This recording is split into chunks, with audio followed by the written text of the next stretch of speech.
Now ये तो हमने डिसाइड कर लिया, लेट्स से हमको इनवॉइस कौन सी करेंसी में भेजना है। ना जो हमको इंपोर्ट करना है गुड्स, उसके लिए we are required to decide that say whether we should ask for the invoice in dollar currency or euro currency or pound currency. So we have to decide that say in which currency we have to ask for the invoice. So please write an answer along with me.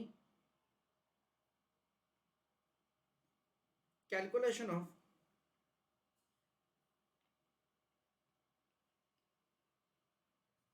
currency in which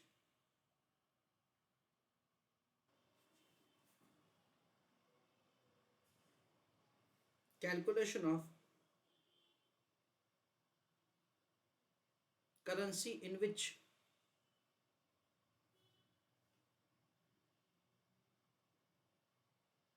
consideration to be paid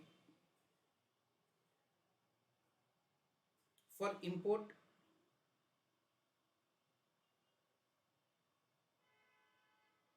after 3 months.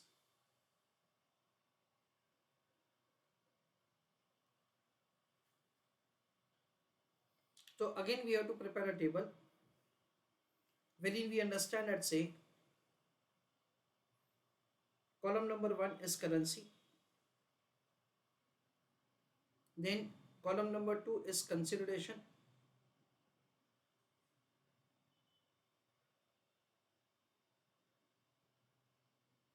using spot exchange rate,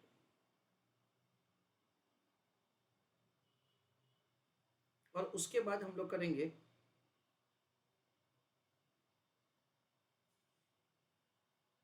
consideration using exchange rate after 3 months. I'm sorry, after 6 months.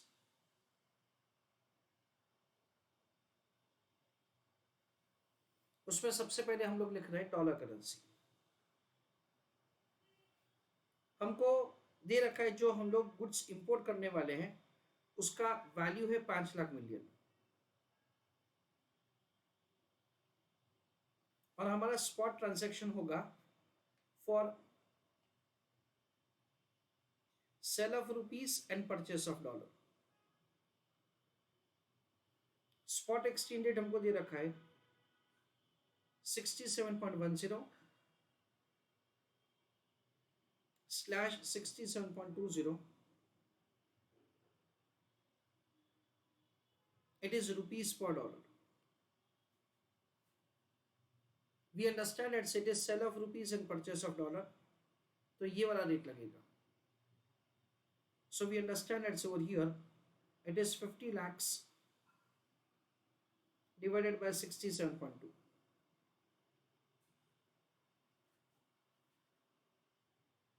So 50 lakhs divided by 67.2, that comes to $74,404.76। Now यही का यही payment हमको करने का है 6 महीने के बाद। तो उसमें क्या होगा friends, we understand it is 67.2 plus 67.2 into 7% into 6 divided by 12।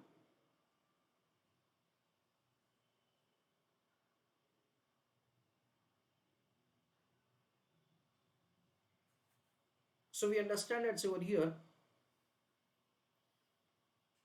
67.2 into 7% divided by 2, इसको हम लोग 67.2 में ऐड करेंगे, सो इट इज 69.552।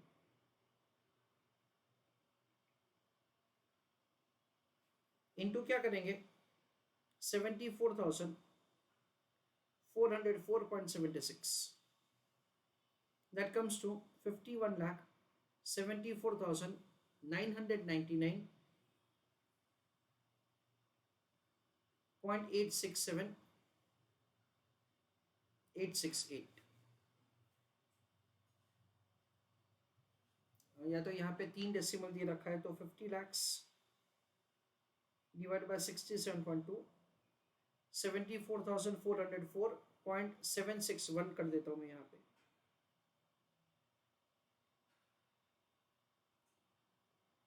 तो 69.552 इंटू 74,404.761, दैट कम्स टू 937। सिर्फ बाद के डेसिमल्स चेंज हो रहा है।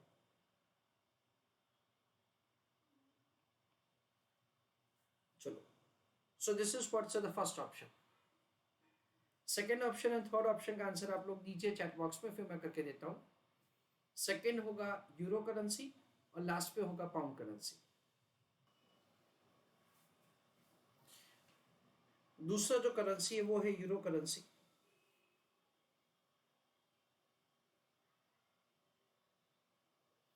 इन केस ऑफ यूरो करेंसी हमको एक्सचेंज रेट दे रखा है 63.15 / 63.20 रुपीस पर euro.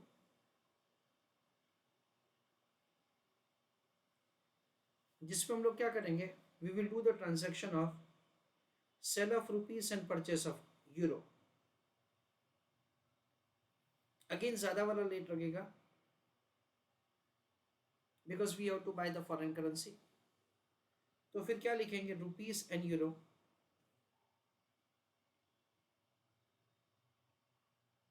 ₹63.20 is equal to €1. So 50 lakhs is equal to 1.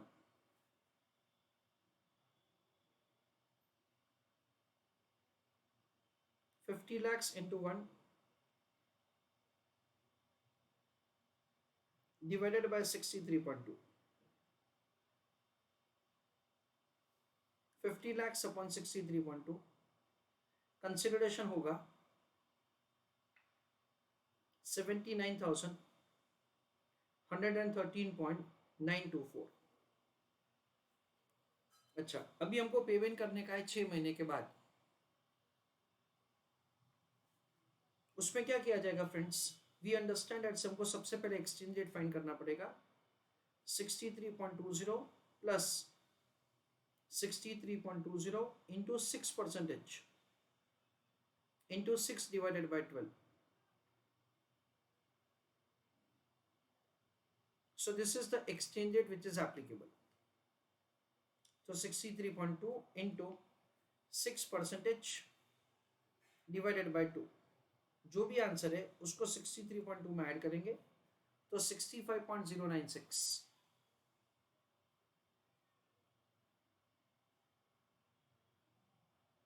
It is rupees पर यूरो।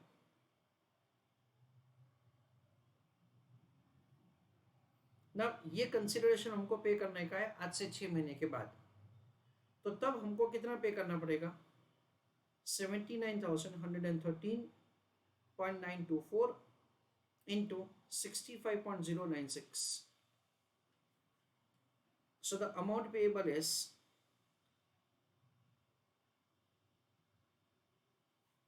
51,49,999.997। इतना रुपीस हमको पे करना पड़ेगा। That is the second alternative. और वैसा का वैसा थर्ड ऑल्टरनेटिव प्रिपेयर किया जाएगा। उसका भी आंसर चैट बॉक्स में लिखो, फिर मैं करके देता हूं। The third option is that say the invoice is in pound currency. तो उस केस में again we will have directly the working like this, 88.65 / 88.75. It is rupees per pound. वहां पे क्या होगा friends, sale of rupees and purchase of pound, ये वाला rate लगेगा। So we understand it is rupees and pound. 88.75 rupees is equal to 1 pound. तो amount कितना है? अमाउंट है 50 लाख रुपए, that is equal to this amount of pound. तो ये कैलकुलेट किया जाएगा balancing figure 50 lakhs into 1 divided by 88.75। So 50 lakhs into 1 divided by 88.75. That comes to 56,338.028. इतने अमाउंट ऑफ द पाउंड का कंसिडरेशन पे करना पड़ेगा। कब? 6 महीने के बाद। तो यहाँ पे क्या लिखेंगे हम लोग? 88.75 प्लस 88.75 इंटू पाउंड करेंसी का प्रीमियम दे रखा है 5% इंटू 6 डिवाइडेड बाई 12।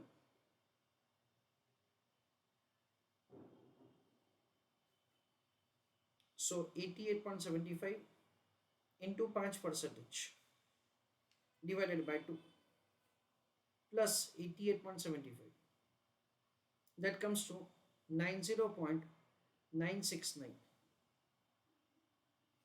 उसके बाद we will have the payment of 56,338.028 into 90.969. 56,338.028 into 90.969. That comes to 51,25,014.069. इतना रुपीस हमको पे करना पड़ेगा। कब? आज से 6 महीने के बाद ना। बेसिकली क्या किया जाएगा फ्रेंड्स? तीन ऑल्टरनेटिव्स का कंपैरिजन किया जाएगा और जो सबसे लोएस्ट है से उसको हम लोग सिलेक्ट करेंगे, क्योंकि इस पर हमको क्या करना है? इस पर हमको पेमेंट करना है। So we are required to make the selection of an option which is having say the least cash outflow. That is the way we require to give answer. तो ये रहे options 5174, 5149 and 51, that is 25. So of course 5125 is lowest, इसलिए consideration हमको pound currency में पे करना है। उस हिसाब से हम लोग बोलेंगे आप इनवॉइस रेज करो। तो फाइनल आंसर हम लोग लिखेंगे that say after making comparison of this three,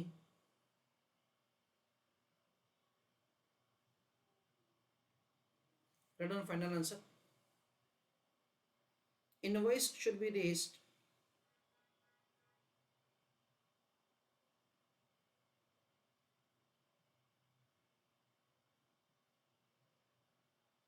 in pound currency.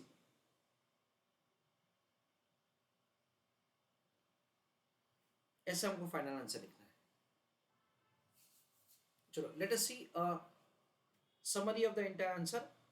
ये क्वेश्चन में ऐसा दे रखा है that say we have good bargaining power. तो जो गुड्स हम लोग एक्सपोर्ट करेंगे उसमें हम ही डिसाइड कर सकते हैं कि कौन सी करेंसी में इनवॉइस हम लोग रेज करेंगे, और जो गुड्स इंपोर्ट करेंगे उसमें भी हम ही बोलेंगे दैट से ये करेंसी में इनवॉइस आप रेज कीजिए। तो बेसिकली हमने क्या किया दैट से जो भी कंसिडरेशन रुपीस टर्म में दे रखा है अभी, उसको सबसे पहले फॉरेन करेंसी में कन्वर्ट किया। एक्सपोर्ट के लिए सेल डॉलर परचेज रुपीस, तो हमने कैलकुलेट किया कि अगर डॉलर करेंसी में इनवॉइस रेज करवाना है तो 1,49,031.30 डॉलर का इनवॉइस रेज करवाएंगे। आज से 3 महीने के बाद हमको ऐसा दे रखा है that say the exchange rate would be spot plus premium of 7%, यानी कि डॉलर करेंसी प्रीमियम पे होगा। तो considering that exchange rate and the consideration that we have found, हमने ऐसा फाइंड किया कि रुपी करेंसी में हमको क्या मिलेगा। तो ऐसा करके हम लोग तीन के लिए कैलकुलेट करेंगे। सबसे पहले लाइक डॉलर करेंसी के लिए, फिर यूरो करेंसी के लिए और पाउंड करेंसी के लिए जो भी अमाउंट है रुपीस में उसको स्पॉट एक्सचेंज रेट से हमने डिवाइड किया।